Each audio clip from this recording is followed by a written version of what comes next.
A inteligência emocional é apontada como um dos melhores atributos que você pode desenvolver na sua vida. Mas como desenvolver ou melhorar a sua inteligência emocional?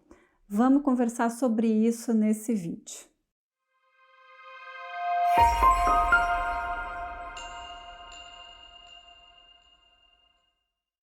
A inteligência emocional, ela é a medida da sua maturidade pessoal, o quão maduro você é ao lidar com o mundo à sua volta. Não vamos confundir inteligência emocional com inteligência social. A pessoa ser extrovertida, simpática, comunicativa, isso é inteligência social. A pessoa com uma boa inteligência emocional, ela não vai necessariamente ser extrovertida ou sociável. Mas como é que ela vai ser?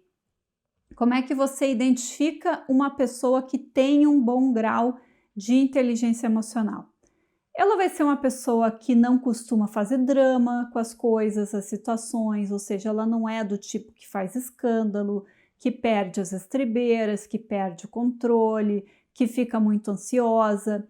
Ela tende a ser mais calma, mais comedida, prudente, moderada, sensata. Ela lida com os conflitos de uma forma mais madura, ou seja, ela não é de briga, ela não é de bate-boca, ela não se exalta na comunicação. Ela também lida melhor com as frustrações no cotidiano dela. Quando as coisas não dão certo, quando obstáculos aparecem, ela tende a ter uma postura mais positiva para encarar e resolver essas situações. Ela não é uma pessoa ansiosa, ela não costuma deixar com que as expectativas tomem conta do estado de espírito dela. E como você pode imaginar, uma pessoa com esse perfil, ela acaba naturalmente atingindo melhores resultados na vida, porque ela acaba conseguindo superar melhor os obstáculos que ela encontra. Ela nutre melhores relacionamentos, porque ela lida com os conflitos de uma forma mais eficaz, mais proativa. Então, à medida que ela vai vivendo a vida dela, ela vai acumulando mais resultados positivos e evitando muitas armadilhas da vida por uma simples consequência da forma como ela reage ao mundo. Isso torna ela mais feliz também, né? Faz ela se sentir melhor com ela mesma, com a vida dela. Então, se a gente identifica que tem aspectos que podem melhorar, né? Até a gente atingir esse perfil de pessoa realmente madura, o que a gente pode fazer? O primeiro passo, talvez o mais importante para a gente melhorar a inteligência emocional, é aumentar a nossa autoconsciência. O que é essa autoconsciência? A autoconsciência ela envolve um entendimento maior da nossa realidade interior, que inclui as emoções, né? Eu estou sentindo alguma coisa, eu estou reagindo a algum evento externo, o que está acontecendo comigo? O que eu estou sentindo? Qual o nome dessas emoções que eu estou sentindo? Autoconsciência é a capacidade de reconhecer e compreender os nossos sentimentos, nossos pensamentos, nossos comportamentos e reações emocionais. Ela vai envolver olhar para dentro de si de maneira objetiva e honesta, sem julgamentos ou críticas, sem tapar o sol com a peneira, fingindo que não está realmente sentindo aquilo, ou se negando a ver, achando que não está sentindo nada. E como a gente pode aumentar essa autoconsciência? A autoconsciência ela vem de hábitos de reflexão. Você se torna mais autoconsciente quando você tem o hábito de pensar sobre o que você está sentindo, as reações que você tem aos acontecimentos.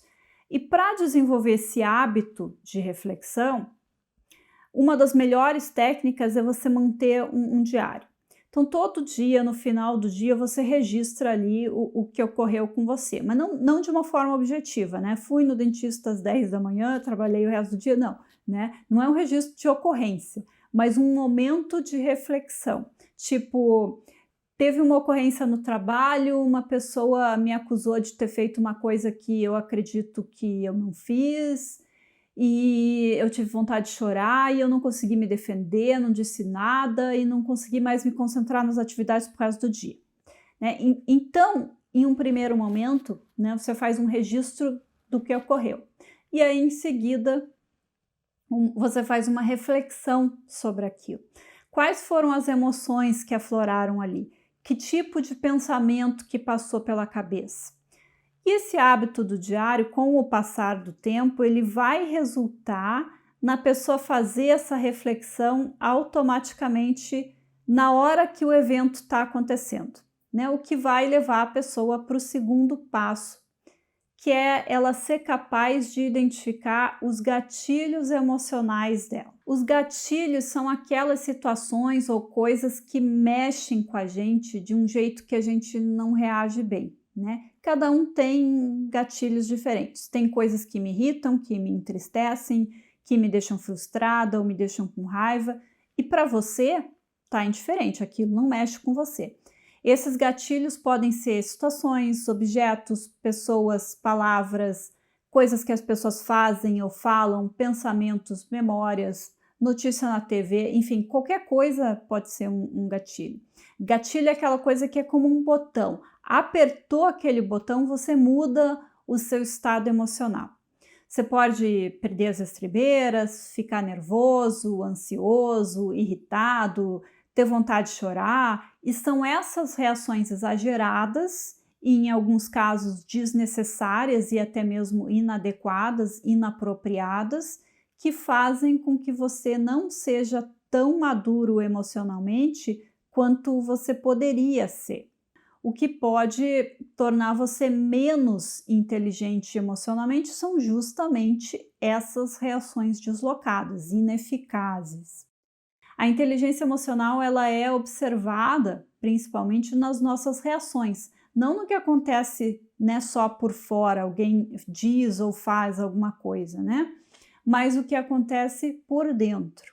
Então a gente precisa saber o que está dando ignição nessas reações. E isso começa lá com a autoconsciência, que vai nos levar a ter uma maior ciência do que está se passando por dentro.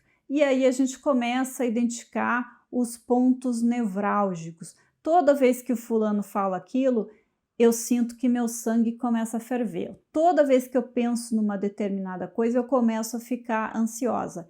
Esses são os gatilhos. Quando a gente começa a identificar vários gatilhos, a gente começa a identificar os padrões recorrentes nas nossas emoções. Então, aqueles gatilhos que resultam em reações consistentes, né? Toda vez que o fulano fala alguma coisa, eu fico irritada. Toda vez. Isso é um padrão.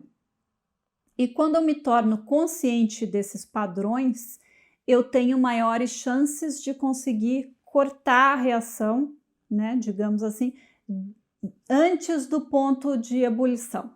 Então, alguma coisa que eu sei que é um gatilho, aconteceu, eu já identifico, opa, gatilho, né? E como eu estou em cima do lance, me pegando ali no ato, eu tenho oportunidade de parar a reação.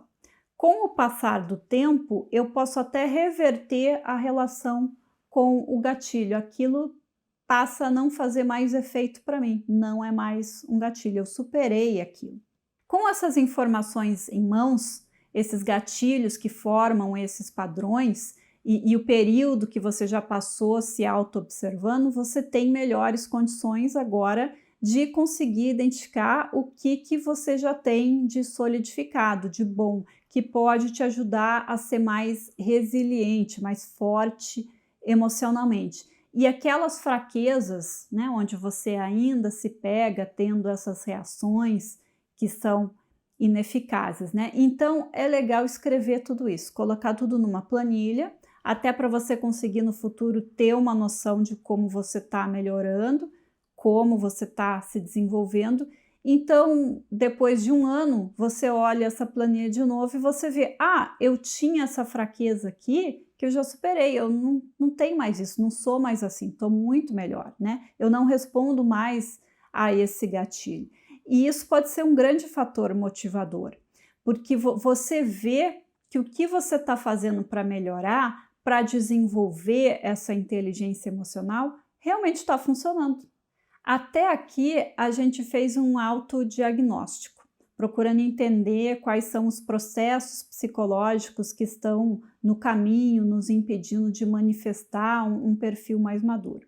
Agora a gente vai começar a fazer um processo de autogerenciamento. Existem aí inúmeras técnicas e estratégias sugeridas em livros tanto de inteligência emocional quanto de mindfulness, gerenciamento de estresse, de ansiedade, para fazer esse autogerenciamento. O que a gente vai usar nesse processo de autogerenciamento vai depender muito de quais são os nossos gatilhos específicos e as dificuldades emocionais que a gente tem. Eu, por exemplo, eu não tenho problema com raiva, eu não tenho gatilho que resulta numa reação de raiva da minha parte. Então, técnica para lidar com a raiva, para mim não importa porque eu não tenho esse problema. Por outro lado, eu tendo a ficar ansiosa com certas coisas. Então, eu vou procurar coisas que vão me ajudar a lidar melhor com essa ansiedade. Então, essas técnicas, essas soluções que a gente vai procurar, vai pesquisar, elas não precisam estar ligadas diretamente à inteligência emocional. A inteligência emocional é um termo guarda-chuva ali que abarca uma série de processos psicológicos que se traduzem na habilidade de gerenciar com eficácia e eficiência a própria vida emocional. Mas a hora que a gente vai pesquisar e trabalhar com cada um desses aspectos, a gente vai no ponto nevrálgico ali, como a ansiedade, a agitação, a impaciência, a impulsividade, enfim, os diversos pontos que a gente identificar, no nosso caso pessoal, como problemáticos durante aquela fase do diagnóstico. Então, cada um faz sua própria pesquisa, né? Lê livros, fazer cursos, etc., e vai coletar aí uma série de técnicas e métodos e estratégias para tentar combater esses gatilhos no dia a dia. E esse processo ele é um ciclo, né? Tudo começou lá com a autoconsciência, com a gente se observar melhor e procurar entender o que está acontecendo. E aí a gente forma esse arcabouço aí com uma série de ideias para a gente lidar com esses gatilhos que geram reações que a gente não gostaria mais de ter. E isso faz a gente se observar ainda mais, aumentando a autoconsciência, e isso volta, né? Faz a gente perceber novos gatilhos, novos padrões emocionais e então buscar outras formas de lidar com essas dificuldades e assim por diante. Esse ciclo ele vai se renovando constantemente e a cada vez que ele se renova, a gente vai mais fundo. Quando a gente começa a mexer com a inteligência emocional, é inevitável que a gente comece a observar os outros também. A gente está se tornando mais autoconsciente, não só da nossa realidade emocional, mas também de como a gente funciona no mundo. E esse mundo envolve as outras pessoas e como a gente se relaciona com elas. E isso tem um efeito que não é só do ponto de vista egóico, da gente entender como a gente se dá com os outros, né? Os gatilhos, a comunicação, os conflitos, etc. Mas também a gente começa a identificar as emoções que os outros estão tendo, as necessidades emocionais que elas têm, as dificuldades emocionais, e isso nos torna mais empáticos. Se a gente consegue entender o que eles estão sentindo, ou por que eles tiveram certas reações, né? Às vezes alguma coisa foi gatilho para eles, isso nos ajuda a ter um sentimento maior de empatia. E isso acaba acontecendo naturalmente à medida que a gente faz o nosso próprio processo, porque a gente começa a observar mais. A gente vê o outro sendo engatilhado por alguma coisa e tendo uma reação na prática. E por entender esse processo, a gente se sensibiliza, porque a gente entende que a gente também passa por isso. E isso também entra num ciclo junto com a autoconsciência, porque quanto mais eu me torno ciente da realidade dos outros e entendo como isso me afeta, mais eu reconheço a minha própria realidade. E quais são os efeitos práticos disso? A gente lida com conflitos de uma forma mais eficaz, porque a empatia nos permite adotar o ponto de vista do outro e entender o que ele está pensando, da onde que ele está vindo com aquela reclamação, aquela demanda, ou às vezes se a gente não entende isso, a gente tem uma predisposição maior para procurar a origem da insatisfação ou da frustração, da reação do outro, e isso torna a solução do conflito muito mais rápida e potencialmente uma solução mais eficaz, não aquele band-aid que é só colocado ali e depois vai explodir de novo.